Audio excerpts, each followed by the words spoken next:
Guys, welcome back. Today I'm going to do Big Girls number 4 by Jason Howard and from Image Comics. So let's dive in. Before I dive in, I have made reviews of part 1 till 3. I got now the whole collection, so I'm going to review the rest also soon. So if you want to check that out, I'm going to leave the links in the description. So if you want to check that and watch it, that would be cool. So let's move on. So we start, basically from the end of part 3. And this woman, which I name, I forget because she's, I just forgetting. I mean, I don't know her name. But this is Amber. They're fighting each other, as you can see here. And this black woman is mad at her because Amber, at the last issue, let a Jack go because the Jack, she was fighting him or it, and it spoke to her. And then at some point, Amber just felt guilty and letting her go, letting him go, or it go. And but later these two make it up because the black girl says, "Hey, we need to suppose fighting these monsters, not letting them go." And Amber says, "But what if I turn into one?" So there's a fear of that. She's becoming also a monster, maybe not not physically, but killing monsters can change people. She thinks. So then we move to the past, and we see here Gulliver, which in my opinion is still a stupid name. She's Gulliver, and this is Tannic. They had a relationship with each other years ago, and they used the technology to, to make fruit and vegetables, etc. And she said we can use the technology also for other means. And then a year after that, it reveals that they have a child with each other, and Tannic is, or she is suspecting that the boy of her is becoming a Jack, and Jack is the male monsters. Only the females, not all of them, can turn into big girls. And Jack says, no, we I cannot do that because it's there's no way to tell that he's going to turn into a Jack. And she says, well, I'm a mother, I know that, and I can use. She needs to use the Behemoth initiator and to rewrite the, I don't know, the DNA or something from the kid. And then Tannic says, no, we're not going to do that. There's enough mistakes, and I'm not going to put my boy at risk. But then Gulliver says, well, doesn't do anything what Tannic asked of her, and she experiments on the boy, and this is gonna happen. The boy turns into a monster anyway. Tannic comes in and kills the boy. Well, the newfound Jack, and they are still yelling at each other, having a big fight, and because she said, "Hey, you killed my boy. It was a transitional process, and you killed him, and it could have worked." And Tannic says, "Well, she's just mad that she just did things. What's the word I'm looking for? Well, with his consent." And then he said, "You need to go now because the assembly, the board is coming here, and if you not go, they're gonna lock you up for what you did. With the illegal experiments." So basically, he banished her. And then we're going back to the now. And if you read the first comic or watch my review from the first comic, there is a guy that Tannic found.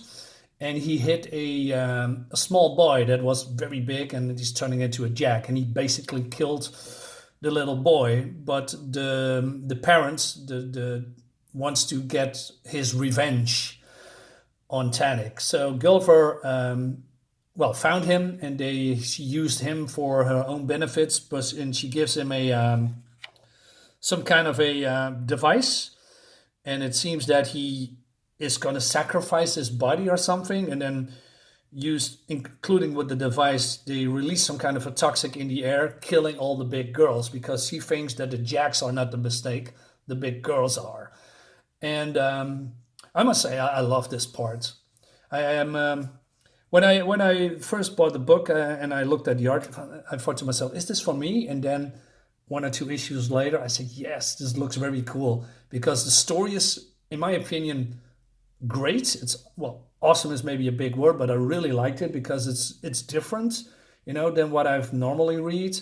It has, those kaiju-like monsters, and you have the story between Tannic and Ember and Gulliver and all the plots surrounding it. A lot of confrontations and drama, but at the same time, a lot of cool-looking action and great art and colors. So yeah, I'm a big fan. So moving on a little bit, I'm gonna skip a few pages. So Tannic is also arguing with Ember, and Ember is having some kind of a crisis because she has some other idea about how Tannic approaches things, and Tannic is a very by the books numbers man. He thinks every Jack is a monster, and as of yet he is right. But then Amber said, "Hey, the Jack that I let go was leaving the city," and then Tannic says to her, "Well, this is a wake-up call. The monster that she is letting go has raised another how do you say? What am I forgetting? He some kind of a area, and there was a lot of people killed. Some kind of neighborhood that was been raised." And she said, I can't take it anymore. I need to go. But then, and she asked Tannic to call up another big girl. And Tannic reveals that there are no more big girls because Ember was the last that they actually have found. So there's only 3 big girls, and they are just the last bastion of the city. So Ember has not so much of a breakdown, but she's very disheartened and depressive. And then she's turning to the woman that she had a fight earlier, skipping a few pages. And then they have some kind of a heart-to-heart about where they're coming from and what their experience were at the places. And then out of nowhere, Jacks are just invading the city, and they are speaking as well, but in a very angry way. So there is an invasion because Gulliver's here. They call up Tannic, and Tannic, deploys countermeasures, and then we see some kind of a. Oh wait, this is a little bit too early. So Gulliver's here, and we see here them battling them, and then out of nowhere, Devon comes. That's the girl with the sword, and they are, she's killing Jacks left and right, and it's going great. But then Gulliver reveals, "Well, I'm not alone. I brought my children," and we see some cool double splash page that does. Jack's invading the city, and that they realize that they are, out of their depths, and they don't stand a chance in hell. And that brings it also, but at the end of the book, I'm not going to reveal the ending because, well, that's for another day. And then we of course have the how do you say, the comment pages, or the this is the comment page? No, that's how do you say that people can send letters. Yeah, letter page. That's the one. And that's really nice, but I don't really care about that. And I wish Jason Howard? Yeah, Jason Howard, puts more pages in a comic, because it's not much, and you pay $4 for it, so it's a little bit steep, like I said in the other videos. And I like the how the making of the cover. As you can see, it's in every book. How they change the covers and make the line art, and then at the final art. Really cool. I still recommend it, although I think the price is a little bit steep. I recommend, if you like this comic, would pick up the trade paperback. It's probably a little bit cheaper or better, because $4.99 for, I don't know how many pages, but I said last time, 22, 28 something between that. That's not much. So it's a little bit steep. Still recommend it because it's a great story, and I like where this is going. So yeah, Big Girls number 4. That brings us to the end of the video. I want to thank you for watching. So if you'd like to, hit the like button and subscribe to my channel, that would be nice. I'll see you next time.